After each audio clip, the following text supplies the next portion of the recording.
Well, the president's visit to the U.S. is expected to advance cooperation across a range of sectors with a strong focus on trade and investment opportunities. While Deputy President Paul Mashatile is in Paris for a working visit aimed at strengthening ties with France. Let's have a chat to SABC News International editor Sophie Mokoena as we have these meetings sharply in our focus.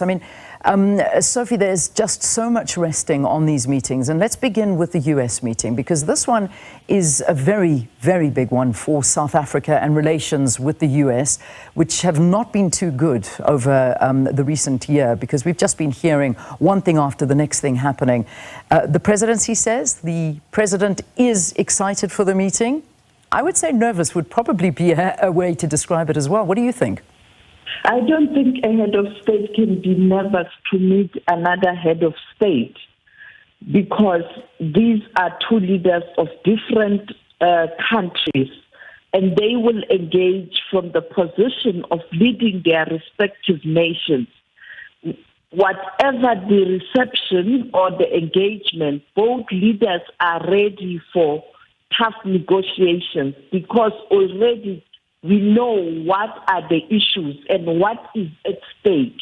We also know what led to President Trump inviting President Ramaphosa to the White House for this meeting. It is issues that South Africa and America want to resolve, and therefore both leaders are prepared for this meeting. Secondly, we've seen President Trump meeting other leaders already, and the president of South Africa has been observing those meetings from the global perspective. Yes, he will be the first African president to have a meeting with Trump since he was elected in office, and there's a lot to talk about. But I think the delegation and the team are preparing for this meeting because they know what's on the agenda. These issues have been on the public domain.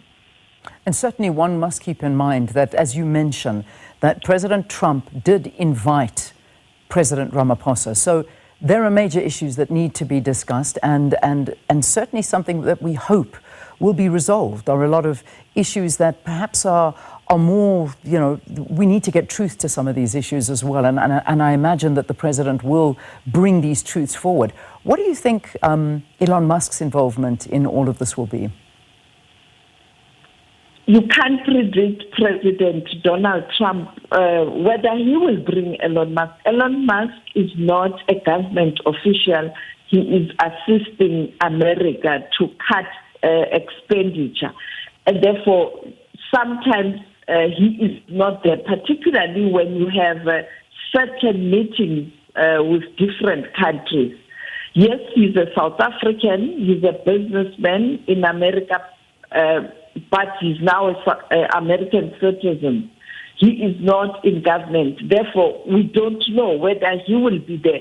I think the focus for the two leaders will be on trade and investment. As we always say, President Trump is transactional, and therefore they will try to revive the trade relations between the two countries. Yes, there will be other issues at global level, as the U.S. president spoke to the Russian Federation, President Vladimir Putin, and Ukrainian President Zelensky yesterday about a ceasefire. South Africa has also been involved in that. You'd recall that he called President Ramaphosa, Trump himself, inviting him to the White House just a day before President Ramaphosa met with Zelensky at Mashabandlovu in Pretoria. But the other important issue, yes, the national question will be high on the agenda, perhaps, but that will not be a focus in terms of what will take this relationship forward, because I can't see President Trump and his team changing their minds in relation to the disinformation by the white Afrikaners and certain organizations, not all Afrikaners, who have been to the White House information that there's a persecution, a targeting, or marginalization of the Ghana. That will come up, but it won't be a main focus because they have already touched on this issue, and I can see them agreeing on that issue. All right, Sophie, I know there's lots to talk about, including the Deputy President's visit to France as well. We'll weigh on that in another segment, but it's certainly going to be a big and interesting day for us tomorrow as we see that meeting kick off, and also quite an interesting angle in The Citizen this morning. Where does John Steenhuisen fit into all of this? Cap as an agricultural minister or Cap as the opposition party leader? So these are all things we'll be looking out for. Thanks so much to Sophie Mokoena for weighing in on that one.